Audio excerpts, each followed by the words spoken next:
Arnaldo, vamos lá, vamos por partes. Vamos falar Vamos lá. sobre o time, vamos falar sobre o avião do São Paulo, olha só, e também dessa história do Rames, que é assunto, é uma pauta permanente no São Paulo. Vamos começar pelo time, muitas reservas, né? Um jogo difícil contra o Mirassol, viagem. Mirassol quase subiu, né? Ficou ali perto de subir para a primeira divisão ano passado, fez uma ótima Série B, tem um trabalho de longo prazo. O nosso Luca Bop lá deu uma dissecada, comentou o jogo contra a Ponte Preta, falou que o time é bom. É um jogo desafiador para o Carpini, segundo jogo dele. E aí? Tironi, a ideia, de fato, é fazer um revezamento nessas 3 primeiras partidas, né? Depois de Mirassol tem a Portuguesa ainda no final de semana, antes do Clássico o Corinthians, na próxima terça, daqui a uma semana, e também antes da Supercopa com o Palmeiras aí no outro domingo. Então, não vai repetir, evidentemente, o time que iniciou o campeonato. O principal ausente é o Lucas, né? Que esse é o titular do primeiro jogo que não embarcou, né? Não foi para Mirassol. Ele foi o grande destaque do primeiro jogo, capitão do time e tudo mais, novo posicionamento, para não arriscá-lo, lembrando que ele saiu com cãibras, né, no jogo contra o Santo André, até ficou um pouco demais no campo, né, até suspeitou-se de uma lesão, não teve lesão, mas a precaução faz com que ele não seja relacionado, além daqueles outros que ainda não foram relacionados. Depois a gente chega lá no assunto Rames, que está entre os preservados também. Mas não vai ficar só na substituição do Lucas, não. O São Paulo deve ter outras mexidas também. A questão da lateral direita que você falou é a principal dúvida do Carpini, porque o Igor Vinícius jogou muito bem na estreia. Depois de um ano, jogou 100 minutos. Então, assim como o Lucas, seria quase um devaneio colocá-lo na segunda partida em Mirassol. Então, o Igor Vinícius, embora tenha viajado para Mirassol, não vai começar jogando. E aí, pode ter a presença do Igor Felisberto, dessa geração sub-17, tem 16 anos o menino, como você falou, muito por conta das ausências dos outros laterais, né? O São Paulo tem o Rafinha e o Moreira ainda nesse processo de transição da pré-temporada, assim como o Rames, assim como o Arboleda, assim como o Michel Araújo, eles não estão disponíveis ainda. O São Paulo vendeu o Natan, que vinha jogando bastante para o Bragantino, então não tem lateral direito. Hoje, ou o Carpini coloca um menino de 16 anos, ou ele fará uma improvisação. É importante dizer que na pré-temporada, já sem Rafinha, já sem Moreira, já sem Natan, quem fazia lateral direita reserva enquanto o Igor Felisberto estava na Copa São Paulo era o Luan improvisado. Mas o Luan não foi para Mirassol, também está no processo de recondicionamento, não está inscrito ainda no campeonato, não é certeza que fique. Então a improvisação, caso o Igor Felisberto não comece jogando, seria um risco, eu acho que é muito jovem para jogar, enfim. Fora seria de casa, de um outro lacrado. Seria de um outro jogador. E aí não temos grandes opções destras para fazer lateral direita, nem que improvisado no jogo contra o Mirassol. Essa é a grande questão para o time de logo mais. Vamos passar setor a setor do time na escalação, mas só para dar um pitaco sobre essa coisa da lateral, né? O que você falou é isso, né? Não, vamos vender o Natan não serve. Beleza, vende. Aí o Moreira não está pronto, o Rafinha está com sobre negócio de carga, tem que trazer um cara de 15 anos, o Luan não pode jogar, não tem lateral. E o Igor Vinícius acabou de chegar, né? O cara, aliás, foi incrível o cara ter jogado o jogo praticamente o jogo inteiro, né? Incrível mesmo. Depois de um ano parado, o cara jogou o jogo inteiro num dilúvio lá. É um risco, além de tudo, né? Porque o cara é capaz de. Ele não vai ser titular hoje, provavelmente. Não será. Não será. Isso é certeza. Então tá. Vamos tentar armar a defesa, pelo menos? Sim, é a mais difícil, eu acho. Quer começar pelo mais fácil, então? Não, podemos armar a defesa. O Rafael vai jogar, o goleiro, acho que o Carpini não trocaria. Aí é ou o Igor Felisberto ou uma improvisação. A improvisação na direita, ou pode ser um zagueiro, ou pode ser um volante. Não tem outra, né? 3 zagueiros e o Rato, não. Pode ser. Essa é uma possibilidade. Mas aí muda o sistema, pode ser. Essa é uma possibilidade de você alterar o sistema, jogar com ala, né? Ou com um zagueiro meio falso lateral. Né? Por exemplo, o Diego Costa jogou desse jeito com o Rogério. Não funcionou muito bem. Nossa, não funcionou muito bem. Aquele jogo contra o Flamengo, horrível. Exatamente, você lembrou bem. Tomou de 4-0 no Morumbi. Para marcar o Michael, lembra disso? Isso. Mas era mais ou menos isso. Era um zagueiro lateral, e aí o o ala ficava do meio para frente ali, como se fosse um sistema com 3 zagueiros. Essa é uma possibilidade para não botar um moleque de 16 anos. Ou... Mas é aquela história, né? Ou você põe um moleque de 16 anos, que é uma coisa estranha, ou você muda o sistema para não ter que pôr um moleque de 16 anos. Isso, basicamente. O Carpini já tem com fumacinha na cabeça de cara. Exato. A outra possibilidade de improvisação seria o Alisson. Putz, aí você tira o Alisson do meio, que tá funcionando. Onde ele joga. Bem. Desgasta mais o Alisson. Aí você estreia o Bobadilha no meio. Seria, também não desce muito tranquilo, né? Então, você tem essa situação da lateral direita. Eu acho que o resto, os zagueiros, você tem 3 zagueiros à disposição entre os principais, né? O Alan Franco foi bem, o Diego foi bem, o Ferraresi não jogou ainda, esse pode jogar. Ainda tem o Belém lá por uma outra opção. Na lateral esquerda, se ele não quiser repetir o Wellington, mas eu acho que o Wellington foi... Eu também tenho medo do... Não é o mesmo medo do Igor Vinícius, mas o medo da lateral esquerda do Wellington. Forçar muito o Wellington no começo. Né? E o reserva também jovem, papapá. Mas aí o Patrick já tem uma outra rodagem em relação ao Igor Felisberto. Claro, se fosse para fazer uma arriscar numa lateral ali, pode ser o Patrick. Arriscar nessa. Mas eu acho que não vai mexer tanto assim, entendeu, Tironi? Porque se ele põe lá um improvisado, Patrick do outro lado, tal, não sei o que, a defesa já fica um caos, né? Então acho que dá para pensar em Diego, Ferraresi, Alan Franco e o Wellington Patrick. Ou Patrick. Sei lá. Tá, enfim, é um nó que tá desenhado. Ou se for 3 zagueiros, sei lá, Rato, Ferraresi. Mas eu acho que aí a linha de defesa seria mais ou menos essa que você falou, só muda o sistema e o Rato.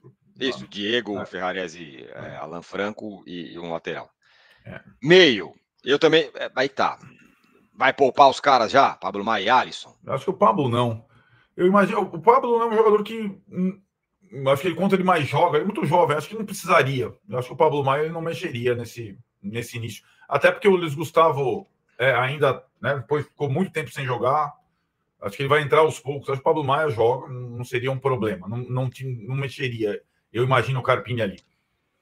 Então tá, Pablo e Alisson mesmo. Acho que por enquanto sim, né? O Alisson foi substituído bem no finalzinho para a entrada do Luiz Gustavo, mas eu acho que voltou bem das férias. Talvez ele mantenha a dupla de volantes ali para não descaracterizar muito o time. Mas se for um desses para ser poupado, seria o Alisson, não o Pablo. Não tem Lucas, mas os outros têm? Luciano, Caleri, essa galera? Todos foram. Rato foi, Caleri foi, Luciano foi. Mas eu acho que não vão jogar todos, né? Começando pelo Lucas, né? Aí é mais fácil, né? O Lucas jogou na esquerda, entrou lá depois o Ferreirinha. Acho que aí a grande, talvez, barbada seja o início como titular do Ferreirinha no lugar do Lucas, né? Jogando na esquerda, aí mais à esquerda mesmo, né? E não da esquerda para o centro. Pelo que eu vi do primeiro jogo, o Caleri é um cara que ele demora um pouco a ganhar ritmo, né? Ele ficou meio até o final. Eu acho que o Caleri também jogaria, até porque não tem o tal do reserva do Caleri, só o Juan, mas o Caleri acho que ainda necessita de um certo ritmo. A minha dúvida é em relação a Luciano e Rato. O Rato saiu com também desgaste muscular. O Luciano saiu inteiro, mas... Dava para ser o Luciano e o Juan, não dava? Dava. Por exemplo, pode ser o Juan. Só que aí, né, vai depender... o Rogério já fez isso também. O Rogério já jogou com o Juan de ala, né? Direito. Não ala, mas ele na do Rato ali. Dá para ser? Dá, mas eu tô dizendo assim, se for jogar com 3 zagueiros e um ala, pode ser o Juan. Pode ser se o Carpini preferir preservar o Rato. O Carpini vai inventar logo de cara. Imagina se o cara inventa Então, aí que tá. Alguma coisa ele vai inventar, né? Acho que alguma coisa ele vai inventar. Ou botar um moleque de 16 anos ou uma improvisação. E muito não é exatamente culpa dele, né? Eu acho dá para ele fazer uma coisa e outra. Dá para improvisar menos. Por o Diego, por uma linha de 2 zagueiros, Diego como lateral. E sem inventar muito. E aí poupar os que tem que ser poupados e colocar o Luciano e o Juan. Lado direito. Mas vamos embora. Na posição do Luciano é o que ele tem mais Galopo, fartura, né? Ele pode botar o Galopo, que entrou bem. Se ele quiser preservar. Essa posição do 10 vai ser uma coisa tranquila. Verdade. Vai ter sempre gente, cara, sinceramente. Então, se ele quiser preservar o Luciano, ele pode colocar o Galopo. Aí é mais tranquilo. Ele não descaracteriza o time, né? O Caleri você entende que vai jogar, né? Porque precisa de ritmo. Eu acho que o Caleri, ele sempre demora a entrar no ritmo. Acho que vai acabar jogando. Ele gosta de jogar todas, né? Sei lá. Não quem vai jogar, mas quem que, se você fosse o Carpini, o que você faria? Depois fala o seu time que eu falo o meu. Putz, olha, cara. Eu não colocaria o menino. Eu faria como você, mesmo que isso signifique o time ficar todo torto, penso, como você lembrou do jogo do Flamengo. Colocaria os 3 zagueiros, né? O Diego na direita, o Ferrarese e o Alan Franco. Aí, se o Wellington não tiver nenhum sinal de fadiga de um jogo para o outro, manteria o Wellington. Colocaria o Pablo aí no segundo volante. Também é a mesma situação em relação ao Wellington. Só colocaria o Alisson se o cara tiver assim os testes da pré-temporada, não arriscaria nesse caso. E aí eu começaria com o Galopo e não com o Luciano, por conta do Galopo, acho que precisar de ritmo e aí não mudar. Os 3 da frente, aí uma boa coisa. Acho que o Ferreirinha no lugar do Lucas, ok. O Caleri, ok. Na direita eu preservaria o Rato também. Eu colocaria ou o Juan ou o Eric para jogar. Meu time é o seu. Eu ia fazer o time, mas é exatamente isso. Não colocaria o moleque, colocaria o Diego. Talvez o Luiz Gustavo no Alisson. Não sei se o cara tem condição. Pode ser. Ou até o Bobadilha, sei lá. O Bobadilha. Ou sei lá. Exatamente. O Alisson, o Rato e o Wellington me preocupam, sabe? Isso. Não vejo. São jogadores muito essenciais hoje. Perfeito, concordo. Muito bem. Time, então. A gente não sabe qual é o time que o Carpini vai jogar, mas demos o nosso aqui. O que a gente faria? Bom, Arnaldo, São Paulo tem um avião agora. Fez uma parceria lá com a Sideral Linhas Aéreas, escudo lá do São Paulo. Todos os jogos longe vão ser, todos os jogos que necessitam de avião vai ser de avião. Esse, por exemplo, foi. Desceram lá em São José do Rio Preto e aí pegaram o ônibus até Mirassol. Esse é um primeiro avião, um avião meio convencional, tem 100 e tantos lugares, 737, não sei o quê. Daqui a pouco vai ser um outro avião, que vai ter menos lugares, mas aí vai ser tudo como se fosse classe executiva, para os caras virem deitadão e tal. Não é o avião da Leila, mas é um esquema avião da Leila. Né? Sim. Que o Flamengo também faz isso, também tem voo fretado sempre, que é um belo de um ganho, né? Por uma temporada tão louca que o São Paulo vai ter. Inclusive, os jogos da Libertadores vão ser todos com esse avião aí, não é isso? Exatamente. Essa é uma demanda antiga dos jogadores, viu? Os mais antigos lá. Nós reclamavam muito dessa questão do voo de carreira, dos atrasos, das situações. O São Paulo fretava avião em algumas situações apenas. Agora será a rotina nos próximos 2 anos dessa parceria, né? São Paulo fala até em economia considerável com essa parceria em relação a custos de viagem. E acho que ótimo. É um pouco, comparando ao Corinthians, que o negócio começou do zero. O São Paulo está, aos poucos, até por ter o segundo mandato da gestão, se solidificando em algumas frentes, né, Tino? Então, o CT já está diferente, vestiário, campo, instalações, voo fretado. Você vai dando condição melhor para o jogador o tempo todo. E acho que essa é a necessidade de um clube grande.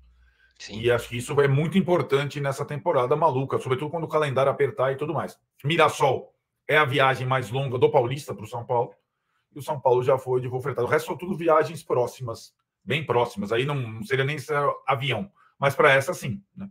Então o São Paulo já volta depois do jogo.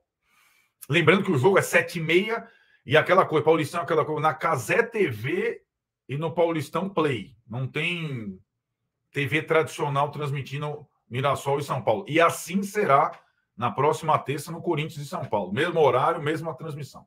Por fim, Arnaldo, Rames, agora com a camisa 55. Em outras palavras, 5 mais 5 ou 10. A 10 segue do Luciano, né? Isso. E cada vez mais 10, porque tá jogando, é titular. O Rames, fora de campo, vem treinando tal, controle de carga, em campo não joga, mas vai jogar com a camisa 55. Ao menos ele não deu mais nenhuma entrevista falando que tá chateado e não sei o que e tal. Mas esse é o assunto, é a pauta, vamos dizer, permanente do São Paulo, o Rames, né? Isso, a matéria é do Felipe Ruiz, ótimo Felipe Ruiz do GE, que trouxe algumas coisas em relação ao Rames, esse pedido de troca de camisa.